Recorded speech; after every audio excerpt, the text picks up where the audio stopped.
I'm so scared. I know, I'm right here. Don't leave. I won't. The blood bag is clear, empty, waiting. Dr. Hahn holds it toward me like an offering, like it's nothing, like he's asking me to fill out a form. Behind him, on a stainless steel table that doesn't belong in this private compound's back room, Park Jae-won is dying. I know his name. I've known his name for 3 years. The room smells like antiseptic and copper and something underneath both, the particular scent of a body working too hard to keep itself alive. 2 IV lines run into Park's left arm. His right side is bandaged from armpit to hip, a dark continent of gauze already going rust brown at the edges. His breathing is a machine sound, steady only because the ventilator makes it so. 2 units, Dr. Hahn says. His English is precise, practiced. Renal donors can only receive blood from other renal donors. We search the entire western region. You are the only registered match in Los Angeles County. I know what renal is. I've known since I was 19, and a genetic counselor explained it to my father and me together, sitting in a fluorescent-lit office that smelled like coffee and quiet devastation. 1 in 6 million people. A blood type so rare it exists outside the standard antigen systems entirely. Scientists call it golden blood. My father had it. I have it. My father is dead. Ms. Clark. The voice comes from behind me. Kim Dae-sung, Park's chief of operations, a man who has been embedded in this organization for 7 years and whose handshake is too warm and whose eyes don't change when he smiles. We understand this is an unusual request. Unusual. I look at the man on the table. I look at the blood bag.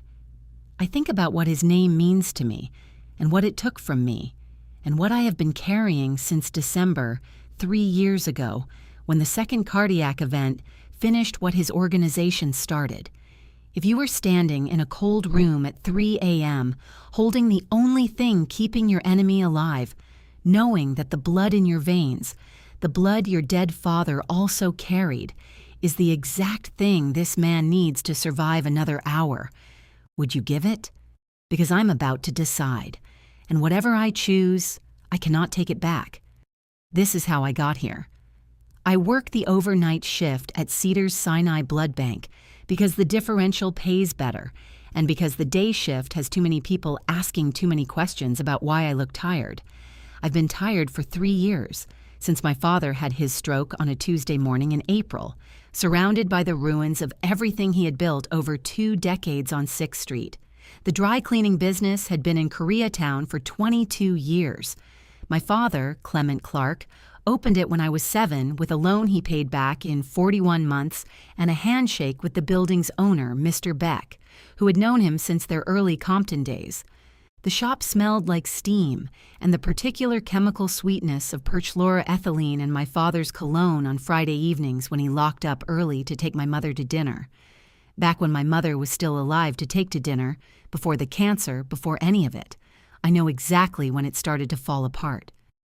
February 3 years ago, a new real estate investment group began buying up the block, not asking exactly, but making offers that carried a specific weight to them.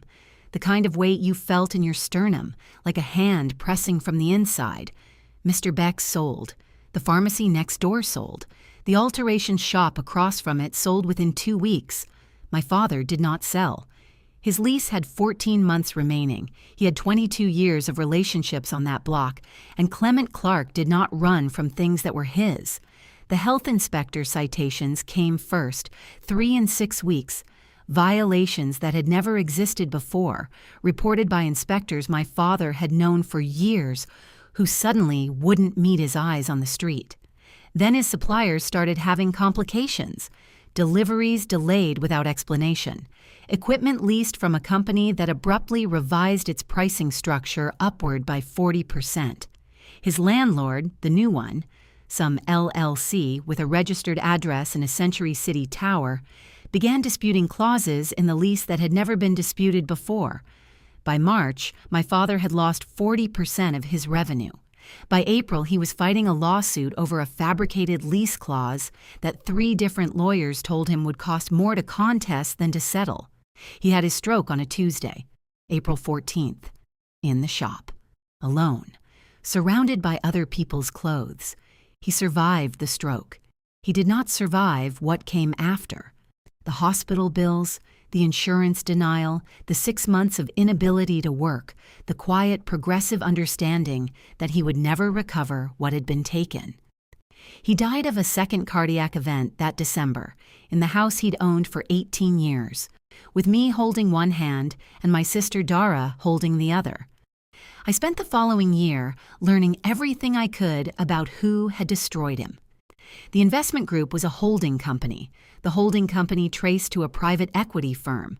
The private equity firm, after 3 months of document research I conducted on my lunch breaks and during overnight lulls at the blood bank, connected to a man named Park Jae-won, who ran a legitimate real estate development operation out of a glass tower in downtown Los Angeles and an extremely illegitimate operation out of a private compound in the hills above Koreatown. Business journal profiles, board filing photographs, a face I had memorized before I had any idea what to do with the knowledge. I had a name. I had a face. I had no power whatsoever to do anything with either.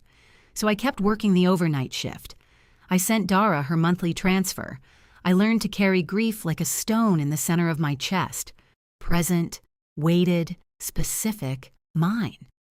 Then a black SUV pulled up outside my apartment building at 2:47 a.m. on a Thursday. They don't knock.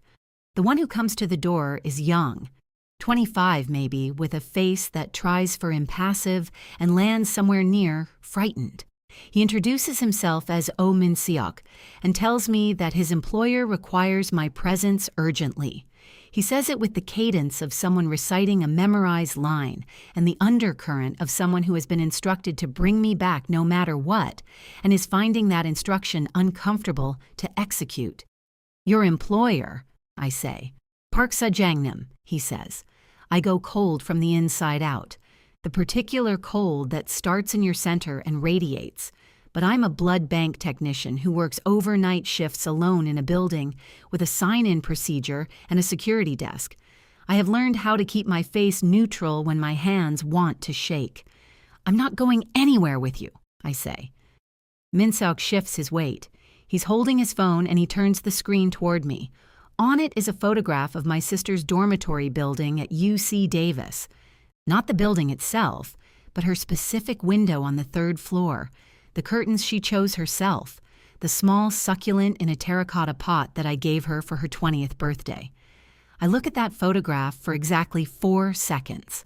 In those 4 seconds, I catalog 3 things simultaneously.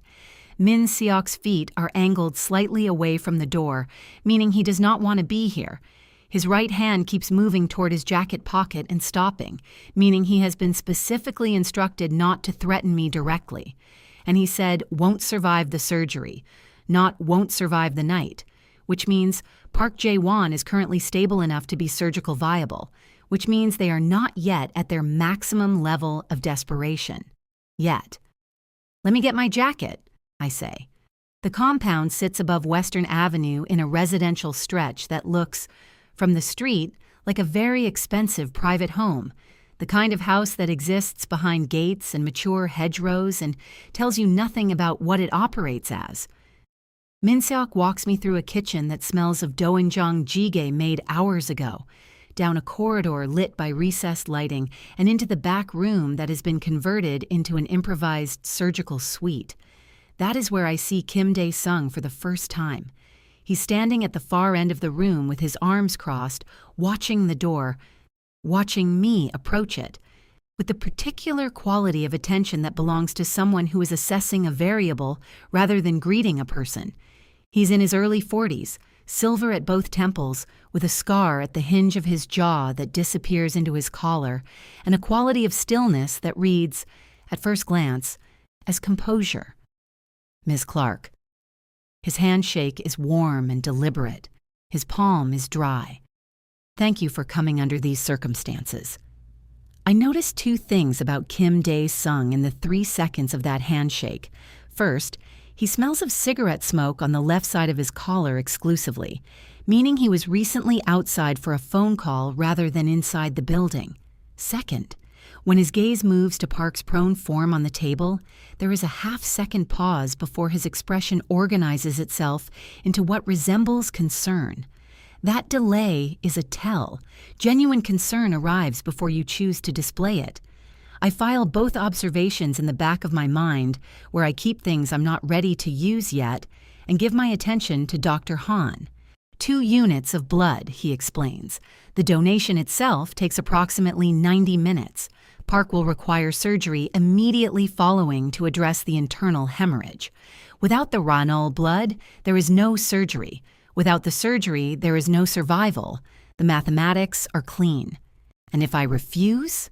I ask. Kim answers before Dr. Han can. Then you've seen this facility, these individuals, and a man in a critical medical situation. That creates a problem for everyone. Clean? He delivered it cleanly. No explicit threat embedded in the words, just the unmistakable architecture of one. I turn to look at Park Jae-won properly for the first time. He's larger than the board photograph suggested. Broad through the shoulders, even collapsed against the table's surface. Built like a man who has never fully trusted anyone else to handle anything physical on his behalf. He has a cut above his left eye that is already closing on its own. His hands, I can see his hands, are a working man's hands. Scarred knuckles, calloused palms. These are not the hands of someone who built his empire entirely from behind glass. His eyes open. They're dark, and for a moment they're unfocused, searching the ceiling. Then they find me. He doesn't blink. Neither do I. You. His voice has been destroyed by the intubation. It comes out as sandpaper over gravel. The donor? I haven't decided yet, I say. Something moves across his face. Surprise, I think. He is not a man who is told, I haven't decided. Then decide, he says, please. I have spent 3 years constructing in the private architecture of my grief what I would say to this man if I ever stood in front of him. Every version was sharp. Every version was final. Not one of them involved him saying, please. I'll do it, I say. Not because of the please, because of Dara's window on Min Seok's phone. Because I have been trying to find this man for 3 years, and finding him dead before the conversation happens solves nothing at all. You cannot have a reckoning with a corpse. The donation takes 93 minutes. They seat me beside a folding table. The suburban incongruity of it, the same kind you see at church potlucks. While Dr. Han monitors my blood pressure at intervals, and Min Seok stands at the door with the expression of someone who has been told not to let me leave, and is fervently hoping I give him no reason to try. While Park goes into surgery in the adjacent room, I am alone with Min Seok and the slow, deliberate rhythm of my own blood filling the collection bag. I use the time the way I use every waiting period. Cataloging. How long has he been your sejongnim? I ask. Min Seok blinks. He wasn't expecting conversation. 6 years. You were 19 when you started working for him. His chin lifts slightly. 18. Filed. Park took him in young. The loyalty in Min Seok's body language isn't professional obligation. It's personal. The kind of debt that doesn't have a payment schedule. Kim Dae-sung, I say. How long has he been with Park? 7 years. A pause. Why do you ask? Just getting oriented, I say. What I'm doing is building a map. I have nothing else for the next 80 minutes except the soft sound of my own blood and every person who passes through or near this room. The man who brings Dr. Han coffee nods at Min Seok with the easy familiarity of long acquaintance, but doesn't acknowledge Kim when he passes the doorway. Small omission. Hierarchy tells Kim outranks nearly everyone present, but the older men in the compound don't move for him the way they move for Min Seok when Min Seok carries a message from Park. 7 years. still on the outside of some invisible circle. Dr. Han finishes the surgery at 5:12 a.m. He comes out of the adjacent room, removing his gloves, and the first person he makes eye contact with, not Min Seok, not me, is Kim Dae-sing, to whom he gives a small, precise nod. Kim was the one watching. Kim was the one waiting for that nod. I keep the observation quiet inside me, like a coal that needs air to become a flame. Not yet. I need more. Park stabilizes by dawn. They move him to an upstairs room. This compound has been designed for exactly this kind of extended operational necessity. Bedrooms converted to medical-adjacent spaces, windows blacked out, supply stores maintained. I'm told I will remain until Park is able to address my situation personally. This is another clean construction that means exactly what it sounds like. I'm given a room that locks from the outside. I sleep for 4 hours because exhaustion is not strategic. When I wake, I do what I do in every unfamiliar space. I catalog it completely. The room is 12 by 14 feet. 2 windows, blackout curtains over frosted glass, locks that aren't keyed from inside. The ventilation grate is 8 inches by 12 and useful for nothing but air circulation. The door has a standard tumbler lock I could defeat in under 40 seconds with a credit card. But they've taken my bag. I'm not trying to leave. Not yet. I want to speak to Park Jae-won while he's alive enough to hear me. Min Seok brings me a dosirak, neat, compartmented, with more care than I expected, and tells me the Sejongnim is asking for me. Is he well enough to talk? He's asking, Min Seok says, which is, apparently, the only answer required. Park is propped against pillows in a room that smells like antiseptic and green tea steeping. He looks better than any man has a right to look 6 hours after bleeding out on a stainless steel table. Color returned, not fully, but enough. An IV still runs into his left arm. He's wearing a plain gray shirt that someone has cut at the right side to accommodate the bandaging beneath. He watches me cross the room with the complete, unhurried attention of a man accustomed to being the most dangerous presence in any given space and currently reassessing whether that remains true. "Sit," he says. "I'll stand," I say. A beat of silence. Then, unexpectedly, "Fair enough." I have been rehearsing this moment without knowing it for 3 years. Every late-night document search, every trace I followed through shell company to holding company to investment group to the name at the center, all of it has been, in retrospect, preparation. "You had a dry cleaning business removed from 6th Street in Koreatown," I say. "Clement Clark. 22 years at that address. February through April 3 years ago." Park goes very still. "Your LLC acquired the building. Your people manufactured health code violations through a paid inspector and used supplier intimidation to strangle his revenue. Your lawyers buried him in a lawsuit over a lease clause that didn't exist. He had a stroke in the shop that April. He died that December." The room is quiet enough that the IV drip is audible. "He was my father," I say. "And you are why my 21-year-old sister and I have no one else in the world. And your blood is the same impossible type as mine, because sometimes the universe has a very specific sense of irony." Park doesn't speak for a long time. When he does, his voice carries the quality of a man, selecting each word the way you select footing on unstable ground. "The 6th Street acquisition. Kim Dae-sung managed that operation. You gave the order. I gave the order to acquire the building," he says, "with explicit instructions, fair market compensation, no coercion, no physical pressure applied to any party." A pause. "Were there health violations filed? Was there intimidation?" I'm watching him with everything I have. His jaw has set. His eyes are moving through something internal. Not performing surprise, but actually reaching backward through memory and finding something that doesn't match what he was told. His right hand has closed against the blanket without his seeming to notice it. "Yes," I say. The fist tightens further. "I wasn't told that." "Your men..." Kim Dae-sung presented me with signed documentation showing a negotiated settlement, voluntary relocation, full compensatory payment. He says each item, like he's reading from an invoice he's only now understanding is counterfeit. I signed off on it. I stand in that room and feel the ground under 3 years of cultivated certainty shift slightly. Not dissolve. Shift. My father never signed anything, I say. He told me before he died. He refused every offer. He was still fighting the lawsuit when the second stroke killed him. Park closes his eyes. When he opens them, something is different in them.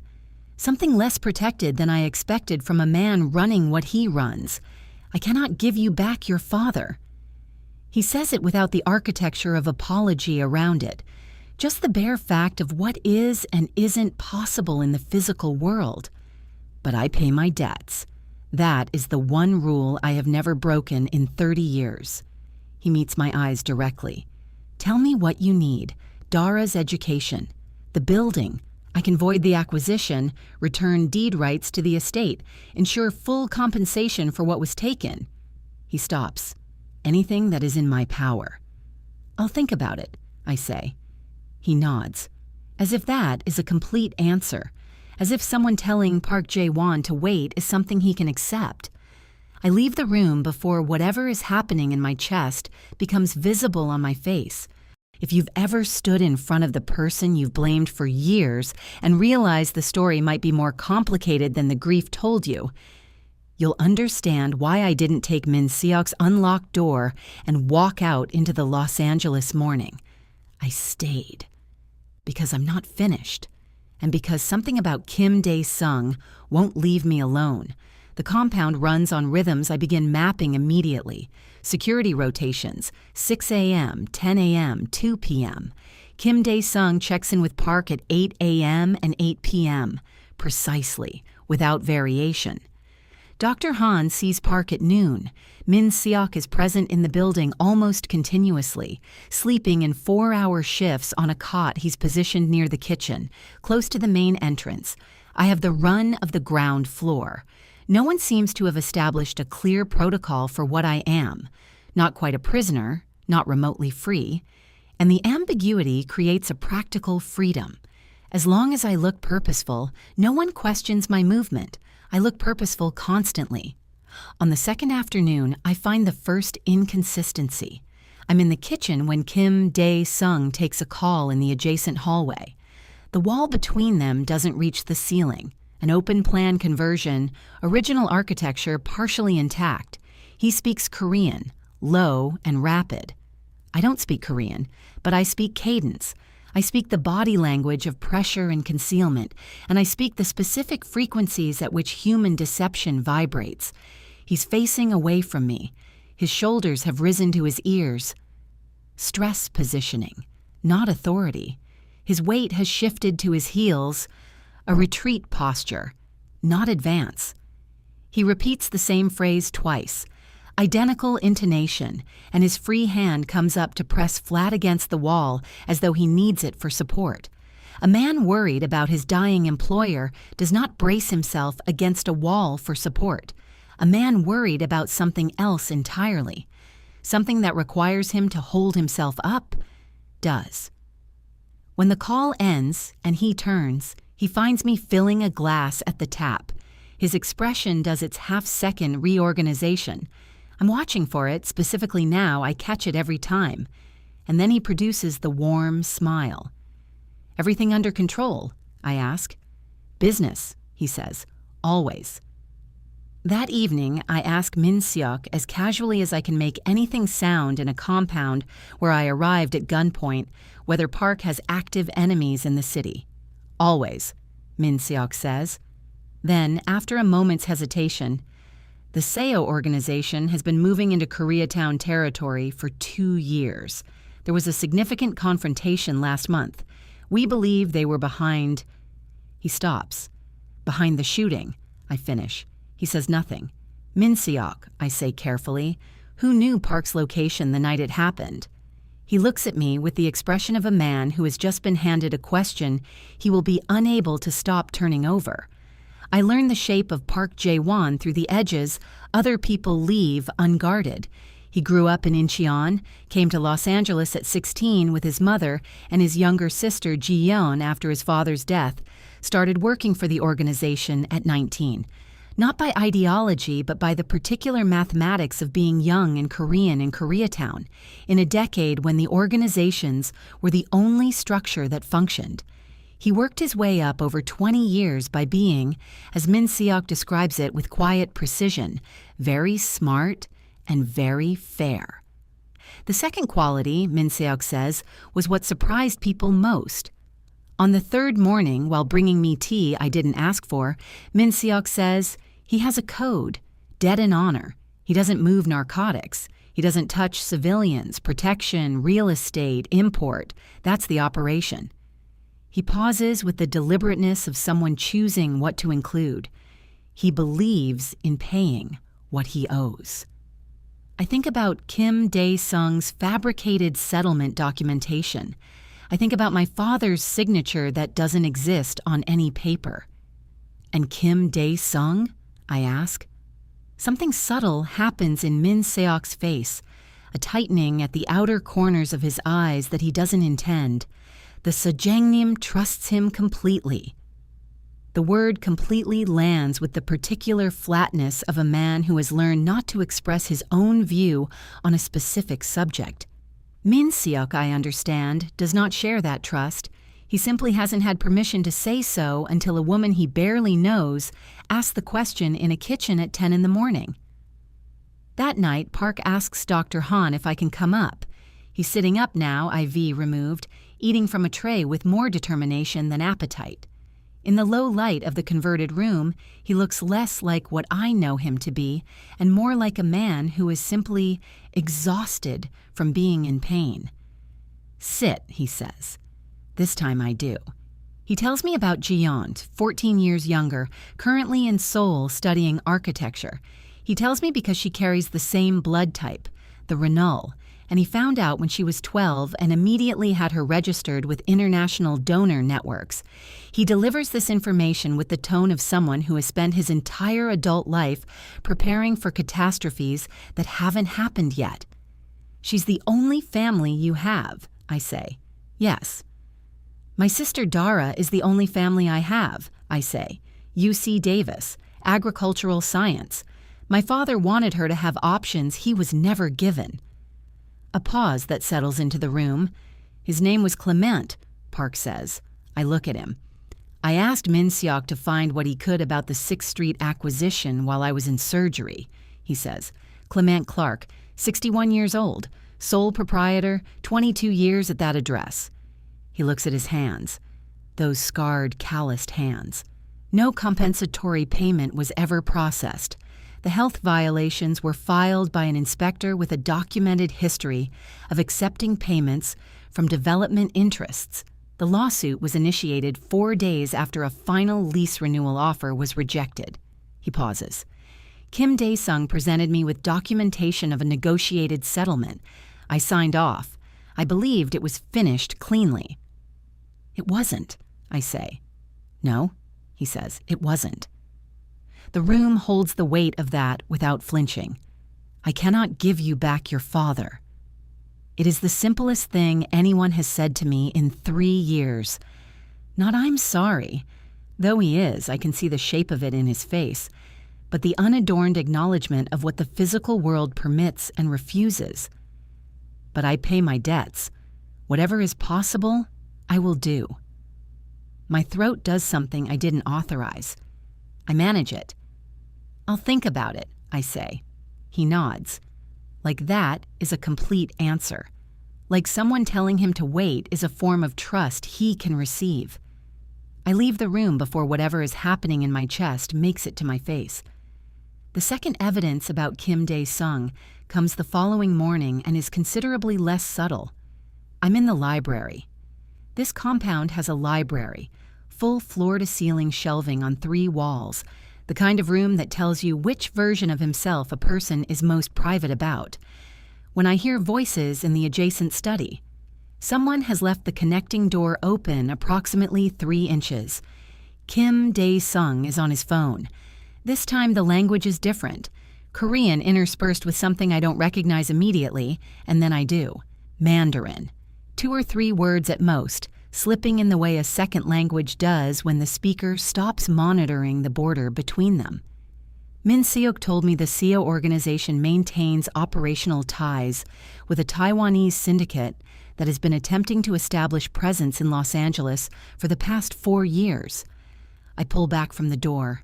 My heartbeat is doing something fast and controlled simultaneously, the rhythm I get when an observation crosses from possibility into probability.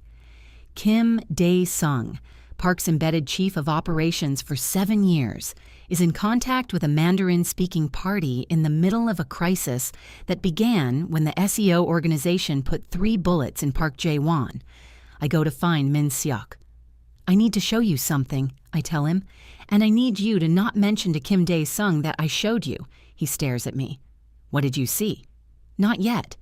"First, tell me where Kim was the night Park was shot. Was he in the building?" Min Seok's face cycles through 3 states rapidly: confusion, resistance, and then, because he has been carrying something of his own that needed exactly this question. A crack in the surface that lets light through. He said he was at a supplier meeting in Torrance. He arrived at the compound 40 minutes after the Sajangnam.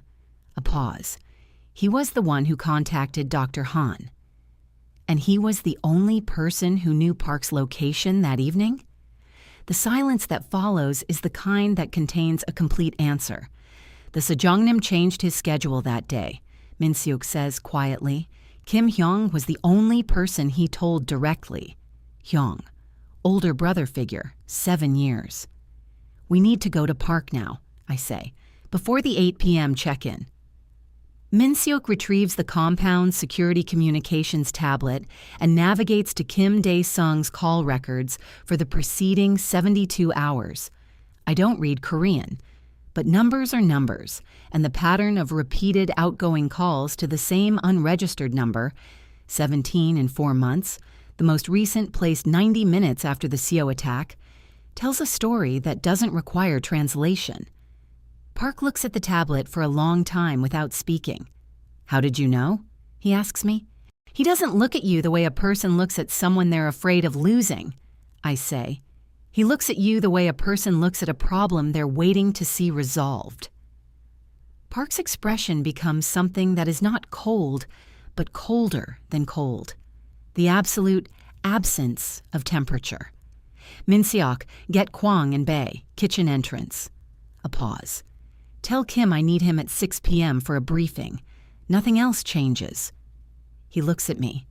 Something has passed through his face without reaching the surface, the way tectonic movement happens below what you can see. "You saw the possibility on the 2nd day." "Yes." "Why didn't you come to me then?" "I needed 3 data points, not 2, I say. "And I needed to understand whether you would listen to me." "And now?" "You're listening," I say. At 5:45, I'm asked to stay in my room. I position myself in the library instead, door open exactly 2 inches, because I did not bleed 93 minutes worth into a collection bag and spend 4 days navigating this compound to miss the conversation. Kim Dae-sung arrives at 6:02, composed as always. The composed person who has learned composure as a defensive construction rather than a natural state. I hear him settle. Park's voice arrives perfectly level. "Tell me about 6th Street, the Clark acquisition, 3 years ago." A pause that lasts precisely 1 second too long. "Clean operation. Compensated relocation. You signed off on the settlement." "I signed documentation you prepared," Park says. "Documentation that appears to be fabricated. The owner never agreed to terms. There was physical intimidation and manufactured violations, both of which I explicitly prohibited." The silence that follows has a different texture. Not surprise, but calculation. Jae-won, you have made 17 calls over 4 months to a number connected to a shell corporation linked to Seo Byung-hoon, Park says. "You gave them my schedule the night I was shot." Complete silence. "Why?" not a question. A request for information. When Kim Dae-sung's voice comes, it carries something I did not expect. Exhaustion. The bone-deep kind. "They have my daughter," he says, "in Seoul 6 months ago. They said if I—" His voice breaks once, cleanly, and then reassembles through visible effort. I didn't know what else to do. The room holds that for a long moment. "You should have come to me," Park says. "The day they first made contact, you should have come directly to me."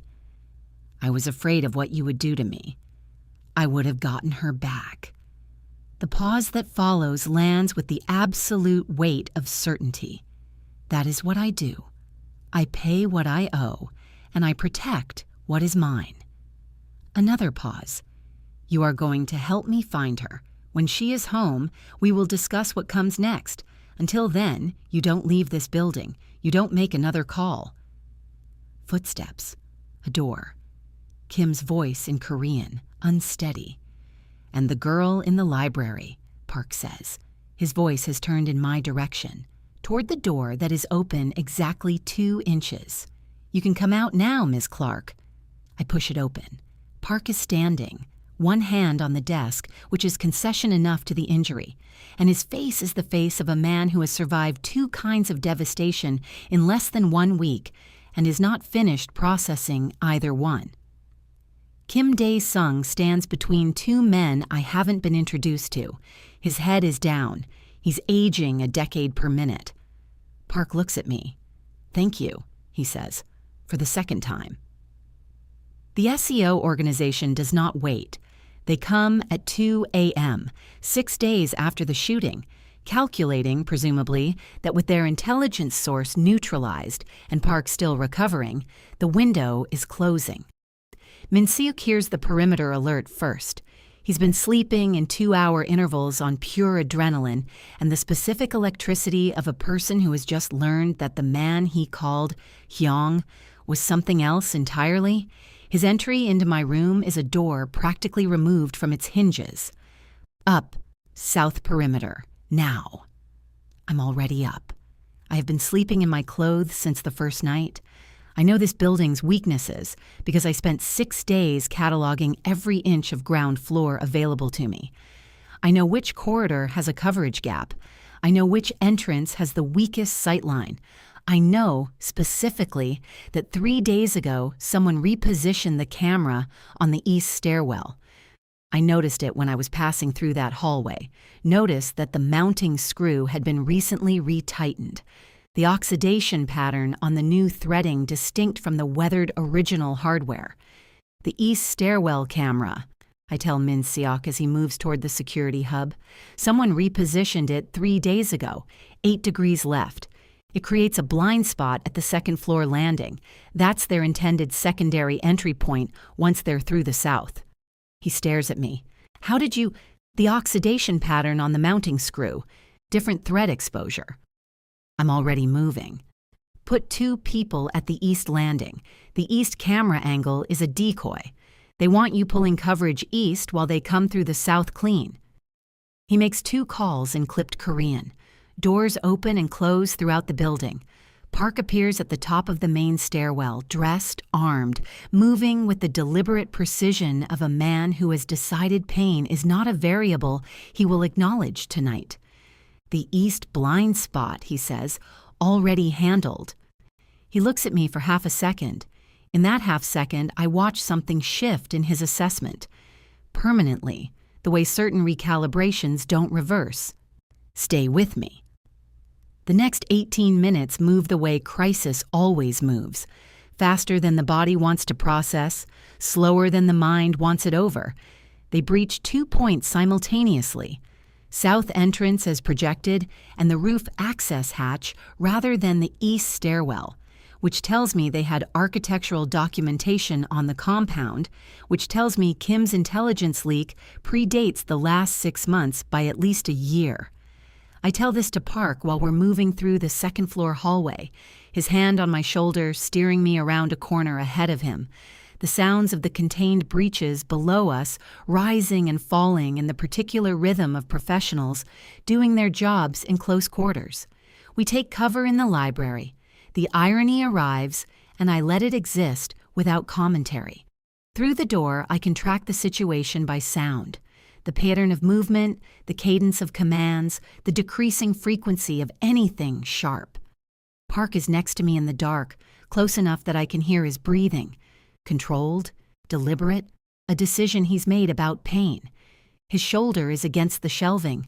Mine is 2 inches from his. "Your sister," he says quietly. "She's safe. Davis is 7 hours from here. Her building has keycard access, and I memorized the exterior camera positions from the university's own campus security page. I know she's safe," he says. "I had Kwong confirm her building was clear 2 hours ago, when the perimeter alert first came in." I turned to look at him in the low light. He thought of Dara before the breach had fully developed, before he knew the scope of what was coming. He made a call about my sister before he made decisions about his own building. "Why?" I ask. "Because she matters to you," he says. "And you—" He stops. The sentence has a destination he's choosing, deliberately, not to arrive at yet. I'm close enough to smell the antiseptic from his bandaging and the warmer human presence beneath it, the specific warmth of a person who has survived something recent and is still processing the survival. My self-preservation instinct is running a very complete analysis of this proximity that I am choosing not to act on. "Don't," I say. "Don't what?" "Don't say whatever you were about to say while we're in a library during an active breach. Say it when it's light outside and nothing is on fire." His breathing changes. A short exhale through his nose that is the first real laughter I've heard from him. "Gaja," he murmurs. "Let's go. Not to me, but to the remaining minutes, to the space between now and when backup arrives." It sounds like a man reminding himself that there is a morning after this one.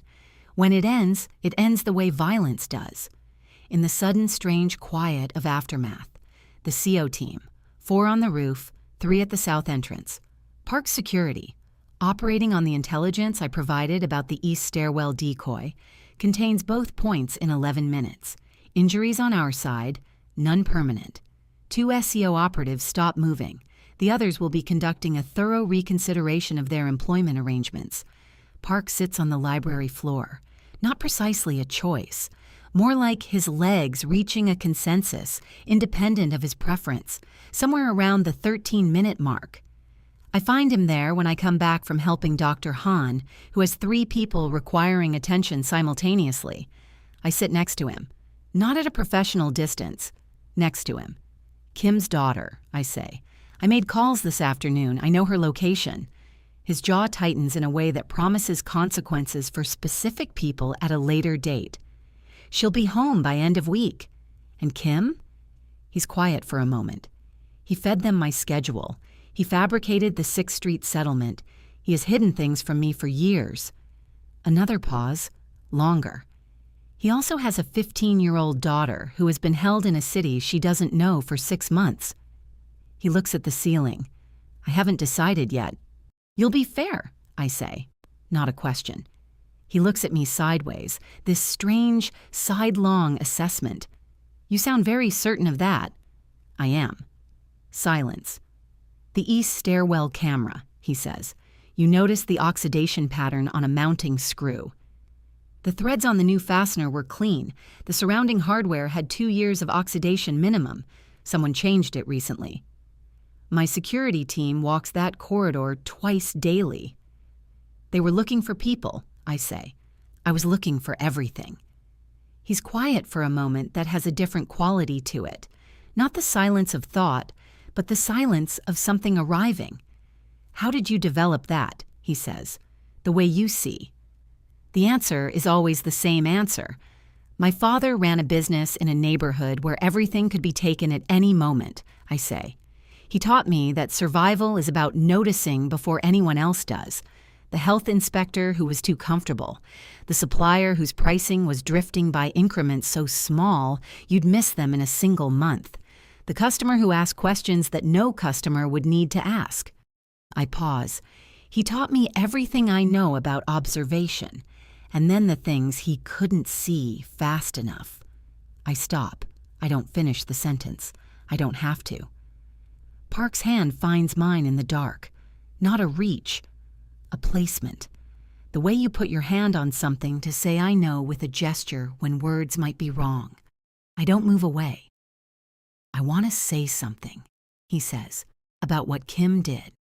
The fabricated settlement, the coercion. I have given orders in my life that I know carry consequences. I have never made myself believe otherwise, but what was done to your father was done in my name against my explicit direction and then concealed from me. He pauses. I am telling you this not because I expect it to change what happened, but because you came into this room 3 years after losing your father and told me the truth to my face, and you deserve to know that I understand the full weight of it.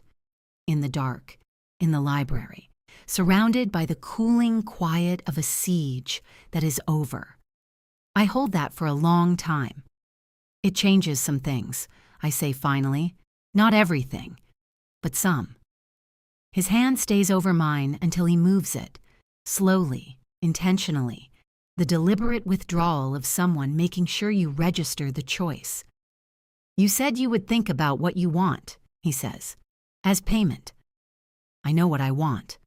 I've known for 2 days. Dara's tuition covered in full through graduate school. The Clark estate cleared of every debt that accumulated during the period your operation was active against my father's business. A formal written acknowledgement of what happened and under whose authority. I look at him directly, and whenever I notice something wrong in your operation, you listen to me. He looks at me for a long moment. That last item, he says slowly, that's not a payment. That's a position. Yes, I say. Something moves through his expression. Several things in quick succession, arriving somewhere I don't have a name for yet. The debt I owe you cannot be settled in a single transaction. I know, I say. That's why I'm not asking you to settle it. I'm asking you to keep owing it. The exhale that follows is laughter. Short, real, slightly disoriented, the laugh of a man who has not been surprised in some time and finds the sensation genuinely disorienting. Dangerously observant, he says, and in his voice it carries the full weight of the highest compliment in his vocabulary. Minsiuk finds me in the kitchen at 3 a.m., making tea because my hands need something to do, and sits across from me with the expression of a man who has permanently updated his model of how the world functions. You knew about Kim from the second day, he says. Not quite an accusation, something closer to awe.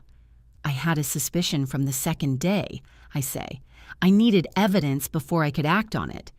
He's quiet for a moment, then, the Sejangnim is going to want you to stay. I look into my tea. I know. Is that?